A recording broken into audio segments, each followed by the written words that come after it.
Hi ಎಲ್ರಿಗೂ ನಮಸ್ಕಾರ. ನೀವು ನೋಡ್ತಾ ಇದ್ದೀರಾ tech pro Kannada YouTube channel. ಸ್ಕ್ಯಾಮರ್ಸ್ಗಳು ನಿಮಗೆ ಯಾವ ರೀತಿ ಸ್ಕ್ಯಾಮ್ ಮಾಡ್ಬೋದು? ನಾವು ಬ್ಯಾಂಕ್ರು ನಿಮ್ಮ ಒಂದು ATM ಕಾರ್ಡ್ ಬ್ಲಾಕ್ ಆಗಿದೆ, ನಿಮ್ಮ ಒಂದು ಪಿನ್ನನ್ನು ಚೇಂಜ್ ಮಾಡಬೇಕು, ನಿಮ್ಮ ಒಂದು ಕಾರ್ಡನ್ನು ಅನ್ಬ್ಲಾಕ್ ಮಾಡಬೇಕು, OTP ಹೇಳಿ, ನಿಮ್ಮ ಒಂದು ಕಾರ್ಡ್ ನಂಬರ್ ಹೇಳಿ, CVV ಕೋಡ್ ಹೇಳಿ, ಈ ಥರ ನಿಮಗವರು ಸ್ಕ್ಯಾಮನ್ನು ಮಾಡ್ಬೋದು. ಇಲ್ಲಪ್ಪ ಅಂದರೆ ನಿಮ್ಮ ಒಂದು ವಾಟ್ಸಪ್ ಕಾಲಲ್ಲಿ ಅವರು ಈ ಥರ ಏನೋ ಹೇಳ್ಬೋದು, ಇಲ್ಲಪ್ಪ ಅಂದರೆ ಲಿಂಕನ್ನು ಕಳಿಸ್ಬೋದು.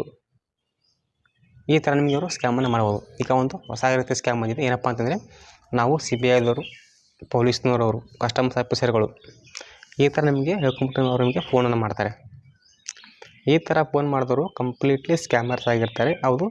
ಅವರು ಯಾವುದೇ ಕಾರಣಕ್ಕೂ ಪೊಲೀಸ್ ಆಗಿರಲ್ಲ, CBI ಆಫೀಸರ್ ಆಗಿರಲ್ಲ, ಕಸ್ಟಮ್ಸ್ ಆಫೀಸರ್ ಕೂಡ ಆಗಿರಲ್ಲ. ಈ ರೀತಿ ಈಗ 2 ಸ್ಕ್ಯಾಮ್ ಆಗಿದೆ. ನನಗೆ ಕಂಪ್ಲೀಟ್ ಆದಂಥ ಮಾಹಿತಿನ ತಿಳಿಸ್ಕೊಡ್ತೀನಿ. ಒಂದು ಆಗಿರೋದು ನಮ್ಮ ಒಂದು ಧಾರವಾಡದಲ್ಲಿ, ಇನ್ನೊಂದು ಮುಂಬೈ, ಮಹಾರಾಷ್ಟ್ರ. ನನಗೆ ಎಕ್ಸಾಂಪಲ್ ನಾವು ಕೊಡ್ತೀನಿ ಮತ್ತು ನೀವು ಇದರಿಂದ ಯಾವ ರೀತಿ ಸೇವ್ ಆಗೋದು, ಬಚಾವ್ ಆಗೋದು ಹೇಗೆ ಅಂತಲೂ ತಿಳಿಸ್ಕೊಡ್ತೀನಿ. ನೀವು ನಮ್ಮ ಚಾನಲ್ಗೆ ಸಬ್ಸ್ಕ್ರೈಬ್ ಆಗಿಲ್ಲ ಅಂದರೆ ಸಬ್ಸ್ಕ್ರೈಬ್ ಮಾಡಿ, ಲೈಕ್ ಮಾಡಿ, ಶೇರ್ ಮಾಡಿ, ಅವಾಗ ಪಕ್ಕದ ಬೆಲ್ ಕ್ಲಿಕ್ ಮಾಡಿ. ಹೌದು, ಸ್ಕ್ಯಾಮರ್ಸ್ಗಳು ತುಂಬ ರೀತಿ ಸ್ಕ್ಯಾಮ್ ಮಾಡ್ತಾರೆ. ಫೇಕ್ ಪಾರ್ಸಲ್ ಬಂದಿದೆ ಅಂತ ಸ್ಕ್ಯಾಮ್ ಮಾಡ್ತಾರೆ, OTP ಅಂತ ಸ್ಕ್ಯಾಮ್ ಮಾಡ್ತಾರೆ, ನಾವು ಬ್ಯಾಂಕ್ ಅಂತ ಹೇಳ್ಬಿಟ್ಟು ಸ್ಕ್ಯಾಮ್ ಮಾಡ್ತಾರೆ, ನಿಮ್ಮ ಒಂದು ಕಾರ್ಡ್ ಬ್ಲಾಕ್ ಆಗಿದೆ ಅದನ್ನು ಅನ್ಬ್ಲಾಕ್ ಮಾಡೋ, ಈ ರೀತಿ ಎಲ್ಲ ಸ್ಕ್ಯಾಮ್ ಮಾಡ್ತಾರೆ. ಈಗ ಒಂದು ನ್ಯೂ ಸ್ಕ್ಯಾಮ್ ಬಂದಿದೆ. ಏನಪ್ಪ ಅಂದರೆ ನಾವು CBI ಆಫೀಸರ್ಗಳು, ನಾವು ಕಸ್ಟಮ್ಸ್ ಆಫೀಸರ್ಗಳು, ನಾವು ಪೊಲೀಸ್ನವರು ಅಂತ ಹೇಳ್ಬಿಟ್ಟು ಫೋನ್ ಮಾಡಿದ್ದಾರೆ. ಈಗ ಏನಪ್ಪ ಅಂತಂದರೆ ನಮ್ಮ ಒಂದು ಧಾರವಾಡದಲ್ಲಿ ಏನಪ್ಪ ಅಂತಂದರೆ ಒಬ್ಬರು ಇರ್ತಾರೆ ಲೇಡೀಸು, ಅವರಿಗೆ ಫೋನ್ ಮಾಡ್ತಾರೆ. ಅವರೊಂದು ವಾಟ್ಸಪ್ಪಲ್ಲಿ DP ಸಹ ಅವರು ಹಾಗೇ ಇದೆ. ಏನಂತಂದರೆ ಫುಲ್ಲು ಪೊಲೀಸ್ ಗೆಟಪ್ಪು, ಪೊಲೀಸ್ ಟೋಪಿ, ಲೋಗೋ, ಸ್ಟಾರ್ಗಳು ಎಲ್ಲ ಸೇಮ್ ಅದೇ ರೀತಿ ನೋಡಿದರೆ ಪೊಲೀಸರು ಅಂತಲೂ ಹೇಳ್ಬೋದು. ಆ ರೀತಿ ಇದ್ದರು. ಅವರಿಗೆ ಅವರು ಏನಪ್ಪ ಅಂತಂದರೆ ನಂಬರ್ ಹೇಗೋ ಸಿಗುತ್ತೆ, ಕಾಲ್ ಮಾಡಿರ್ತಾರೆ. ಕಾಲ್ ಮಾಡಿಬಿಟ್ಟು ನಿಮ್ಮ ಮಗ ರೇಪ್ ಕೇಸಲ್ಲಿ ಸಿಕ್ಕೊಂಡಿದ್ದಾನೆ, ಅವನನ್ನು ನಾವು ಬಿಡಬೇಕಪ್ಪ ಅಂತಂದರೆ ನೀವು 25 lakhs ಕೊಡಿ ಅಂತ ಅವರು ಕೇಳಿದ್ದಾರೆ. 25 ಲಕ್ಷ ರೂಪಾಯಿ ಕೇಳಿದ್ದಾರೆ. ಅದಕ್ಕೆ ಆ ಲೀಡರ್ಸ್ ಹೇಳಿದ್ರೆ ಕೇಳಿ ನನಗೆ ಒಂಥರ ಕಾಮಿಡಿ ಆಗುತ್ತೆ. ಏನಪ್ಪ ಅಂದರೆ ಅವನು ಇದೇ ರೀತಿ ನಮ್ಮೊಂದು ಊರಲ್ಲಿ ಕೊಲೆ, ರೇಪು ಈ ಥರ ಮಾಡ್ತಾನೆ ಅಂತವ್ರು ಹೇಳಿದ್ದಾರೆ. ಅವನನ್ನು ಗುಂಡಿಕ್ಕಿ ಕೊಂದಕ್ಕಂತಲೂ ಅವರು ಹೇಳ್ಬಿಟ್ಟಿದ್ದಾರೆ ಅವ್ರ ತಾಯಿ. ಯಾಕಪ್ಪ ಅಂತಂದರೆ ಆ ಒಂದು ತಾಯಿಗೆ ಗಂಡು ಮಗುನೇ ಇಲ್ಲ. ಇದನ್ನು ಕೇಳಿದ್ಮೇಲೆ ಶಾಕ್ ಆದಮೇಲೆ ಕಾಲನ್ನು ಕಟ್ ಮಾಡಿಬಿಟ್ಟು ಅವರೊಂದು DP ಸಹ ಅವರು ಚೇಂಜ್ ಮಾಡಿದ್ದಾರೆ. ಏನು ಮೊದಲಿಗಿತ್ತಲ್ವ ಪೊಲೀಸ್ ಗೆಟಪ್ ಎಲ್ಲ ಅದನ್ನು ಅವರು ಚೇಂಜ್ ಮಾಡಿದ್ದಾರೆ. ಮುಗೀತು, ಅವತ್ತಿನ ಅವ್ರಿಗೆ ಕಾಲೇ ಇಲ್ಲ. ಯಾಕಪ್ಪ ಅಂತಂದರೆ ಆ ತಾಯಿಗೆ ಗಂಡು ಮಗುನಿಲ್ಲ, ಇರುವಂಥದ್ದೇ 2 ಹೆಣ್ಮಗು ಇರ್ತಾರೆ. ಇರುವ 2 ಹೆಣ್ಮಗು. ಇವರು ಕಾಲ್ ಮಾಡ್ತಾರೆ, ನಮಗೆ ನಿಮ್ಮ ಮಗ ರೇಪ್ ಮಾಡಿದ್ದಾನೆ, ಅವನನ್ನು ಬೆಳಗಪ್ಪ ಅಂತಂದರೆ 25 lakhs 25 ಲಕ್ಷ ರೂಪಾಯಿ ಕೊಟ್ಟರೆ ಬಿಡ್ತೀವಿ ಅಂತ ಹೇಳಿದ್ದಾರೆ. ಅವರು ಸ್ಕ್ಯಾಮರ್ಸ್ಗಳು. ಪಾಪ ಆ ತಾಯಿಗೆ ಏನೂ ಆಗಿಲ್ಲ, ಅವ್ರೇನು ಮಾಡಿಲ್ಲ. ನೋಡಿ, ಆ ತಾಯಿ ಧೈರ್ಯ ಮೆಚ್ಚಬೇಕಿನ್ನು ಆ ತಾಯಿಗೆ ಗಂಡು ಮಗುನೇ ಇಲ್ಲ. ಈ ಥರ ಆಗಿದೆ. ಅವರು ಸ್ಕ್ಯಾಮಿಂದ ಸ್ವಲ್ಪ ಜಸ್ಟ್ ಮಿಸ್ ಆಗಿದ್ದಾರೆ. ಇನ್ನೊಬ್ರು ಏನಪ್ಪ ಅಂತಂದರೆ ಮಹಾರಾಷ್ಟ್ರದೊಬ್ಬ ex-MNC ಕಂಪ್ನಿ MD.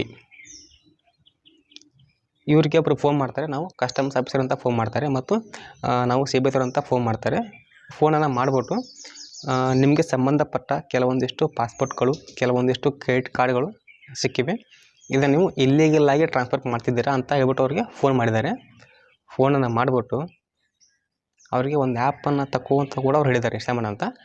ಆ್ಯಪಲ್ಲಿ ಅವರು ವಿಡಿಯೋ ಕಾಲ್ ಮಾಡಿದ್ದಾರೆ. ವಿಡಿಯೋ ಕಾಲ್ ಮಾಡಿಬಿಟ್ಟು ಅವರ ಒಂದು banking details, account number, IFSC code, ಅವರದ್ದು ATM card number, pin, CVV code, ಈ ಥರ ಎಲ್ಲವನ್ನು ಅವರು, ಆಧಾರ್ ಕಾರ್ಡ್ ನಂಬರ್ ಎಲ್ಲವನ್ನು ತಗೊಂಡಿದ್ದಾರೆ. ತಗೊಂಬಿಟ್ಟು 4.8 crore rupees 4.8 ಕೋಟಿ ರೂಪಾಯಿ ಹೋಗಿದೆ. ಕಂಪ್ಲೀಟ್ಲಿ ಸ್ಕ್ಯಾಮರ್ಸ್ಗಳು. ಆದರೆ ಅವ್ರಿಗೆ ಗೊತ್ತಾಗಿಲ್ಲ. ಅವ್ರಿಗೆ ಲಾಸ್ಟಿಗೆ ಎಲ್ಲ ಆದಮೇಲೆ ಗೊತ್ತಾಗಿದೆ. ಕಡೆಗೂ ಬೇರೆ ದೇಶದಲ್ಲಿರುವಂಥ ಅವನೊಂದು ಮಗನನ್ನು ಇವರು ಕಾಂಟ್ಯಾಕ್ಟ್ ಮಾಡಿಬಿಟ್ಟು ಈ ಒಂದು ಕೇಸನ್ನು ಅವರು ಮಾಡಿದ್ದಾರೆ ಮುಂಬೈಯಲ್ಲಿ. ನೋಡಿ, ಒಬ್ಬ ex-MNC ಕಂಪ್ನಿ MDಗೆ ಅವರು ಮೋಸ ಮಾಡಿದ್ದಾರೆ. ಏನಪ್ಪ ಅಂದರೆ ಈ ಸ್ಕ್ಯಾಮರ್ಸ್ಗಳು ತುಂಬ ರೀತಿ ಹೊಸ ಟೈಪ್ನ ತುಂಬಿರ್ತಾರೆ ಸ್ಕ್ಯಾಮರ್ಸ್ಗಳು ಸ್ಕ್ಯಾಮ್ ಮಾಡೋದಕ್ಕೆ. ನಾವು CBI ಆಫೀಸರ್ಗಳು ಹೀಗೆ ನಮ್ಮ ಧಾರವಾಡದಲ್ಲಿ ಏನಾಗಿದೆ ಏನು ಹೇಳಬೇಕು ಇವರಿಗೆ? ನೋಡಿ, ಎಲ್ಲಿವರೆಗೂ ಮೋಸ ಮಾಡೋರು ಇರ್ತಾರೆ ಅಲ್ಲಿವರೆಗೂ ಮೋಸ ಹೋಗೋರು ಇರ್ತಾರೆ, ಅಥವಾ ಎಲ್ಲಿವರೆಗೂ ಮೋಸ ಹೋಗೋರು ಇರ್ತಾರೆ ಅಲ್ಲಿವರೆಗೂ ಮೋಸ ಮಾಡೋರು ಇರ್ತಾರೆ. ದಯವಿಟ್ಟು ನಿಮ್ಗೆ ಯಾರಾದರೂ ಫೋನನ್ನು ಮಾಡಿದರೆ, ಏನಪ್ಪ ಅಂದರೆ ನಾವು ಪೊಲೀಸ್ನವರು, CBI ಆಫೀಸ್ನವರು, ನಾವು ಒಂದು ಬ್ಯಾಂಕ್ದವ್ರು, ಯಾವುದೇ ಕಾರಣಕ್ಕೂ ಬ್ಯಾಂಕ್ದವ್ರು ನಿಮಗೆ ಫೋನ್ ಮಾಡಲ್ಲ. ನಿಮ್ಮ OTP ಹೇಳಿ, ನಿಮ್ಮ ಒಂದು ಕಾರ್ಡ್ ಬ್ಲಾಕ್ ಆಗಿದೆ ಅಂತ ಈ ರೀತಿ ಅವರು ಫೋನ್ ಮಾಡಲ್ಲ. ಸ್ಕ್ಯಾಮರ್ಸ್ ನಿಮಗೆ ಆದರೂ ವಾಟ್ಸಪ್ಪಲ್ಲಿ ಕಾಲ್ ಮಾಡಿಬಿಟ್ಟು ನಿಮಗೆ ಅವರು ಫೋನನ್ನು ಮಾಡಿಬಿಟ್ಟು ಈ ಥರ ಆಗಿದೆ ಅಂತ ಹೇಳ್ಬಿಟ್ಟು ನೀವು ಟೆನ್ಷನ್ ಪಡೋಕ್ಕೆ ಹೋಗ್ಬೇಡಿ. ಅವರು ನಿಮ್ಗೆ ಎಲ್ಲೇ ಗೊತ್ತಾಗ್ಬಿಡುತ್ತೆ, ಅವ್ರು ಮಾತಾಡೋ ರೀತಿ ನೋಡಿದ್ರೆ ನಿಮಗೆ ಗೊತ್ತಾಗ್ಬಿಡುತ್ತೆ. ಈಗ ನೋಡಿ MNC ಮಾಜಿ MD ಏನಪ್ಪ ಅಂತಂದರೆ RBI ಅವ್ರು ಹೇಳಿದ್ರೆ ಅಂತ ಕೂಡ ಅವ್ರು ಹೇಳಿದ್ದಾರೆ. ಏರ್ಪೋರ್ಟಲ್ಲಿ ಸಿಕ್ಕಿರುತ್ತೆ ಅಂತ ಇವರು ಏನೋ ಒಂದು ಹೇಳ್ತಾರೆ, ಫೇಕು ನಂಬರ್ ಸಿಕ್ಕರೆ ಮುಗೀತು.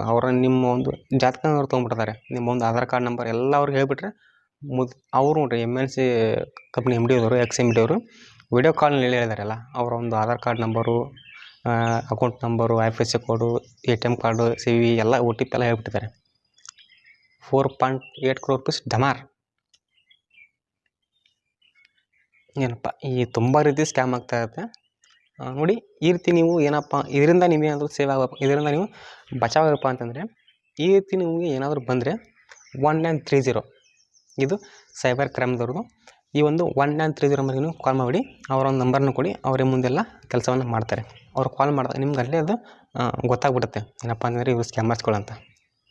ನಿಮಗೂ ಕಂಪ್ಲೀಟಾಗಿ ಡೌಟ್ ಇದ್ದರೆ 100% ಇವರು ಹೌದೇ ಅಂತಂದರೆ ಈ ಒಂದು 1930ಗೆ ಫೋನ್ ಮಾಡಿ ನಿಮ್ಮ ಒಂದು ಕಂಪ್ಲೇಂಟ್ನ ಕೊಡಿ. ಇವು ಸೈಬರ್ ಕ್ರೈಮ್ದವ್ರದ್ದು, ಮುಂದೆ ಅವರೇ ಅದನ್ನೆಲ್ಲ ಮಾಡ್ತಾರೆ. ದಯವಿಟ್ಟು ಯಾರಿಗೂ ಕೂಡ ಈ ಥರ ಏನಾದರೂ ಫೋನ್ ಬಂದರೆ, ನಾವು ಸ್ಕ್ಯಾಮರ್ಸ್ಗಳು ಈ ಥರ ಏನಾದರೂ ಫೋನ್ ಬಂದರೆ ಅವ್ರಿಗೆ ಫೋನ್ ಮಾಡ್ತಾರೆ. ನಾವು ಬ್ಯಾಂಕ್ದವರು, ಇಲ್ಲಾಂತಂದರೆ ನಾವು ಪಾರ್ಸಲ್ನವರು, ನಾವು ಪೊಲೀಸ್ನವರು, CBIದವರು. ನಿಮಗೆ ಯಾರಾದರೂ ನಿಮ್ಮ ಒಂದು OTP ಹೇಳಿ, ನಿಮ್ಮೊಂದು ಅಕೌಂಟ್ ನಂಬರ್ ಹೇಳಿ, ATM ಕಾರ್ಡ್ ಪಿನ್ ಹೇಳಿ, ನಂಬರ್ ಹೇಳಿ ಅಂತ ಯಾವುದೇ ಕಾರಣಕ್ಕೂ ಅವ್ರೇನಾದ್ರು ಕೇಳಿದ್ರೆ ನೀವು ಅವ್ರಿಗೆ ಹೇಳಕ್ಕೆ ಹೋಗ್ಬೇಡಿ, ನಿಮಗೆ ಮೋಸ ಆಗ್ಬೋದು. ಇಷ್ಟೇ ಬಂದು ಬಿಡಿದ್ರೆ ನಿಮಗೇನು ಅನ್ನಿಸ್ತು ಈ ಒಂದು ವಿಡಿಯೋ ಬಗ್ಗೆ ಕಮೆಂಟನ್ನು ಮಾಡಿ. ಈ ವಿಡಿಯೋ ನಿಮಗೆ ಇಷ್ಟ ಆಗಿದ್ರೆ ಲೈಕ್ ಮಾಡಿ, ಶೇರ್ ಮಾಡಿ, ಸಬ್ಸ್ಕ್ರೈಬ್ ಮಾಡಿ, ಕಮೆಂಟ್ ಮಾಡಿ. Have A nice day.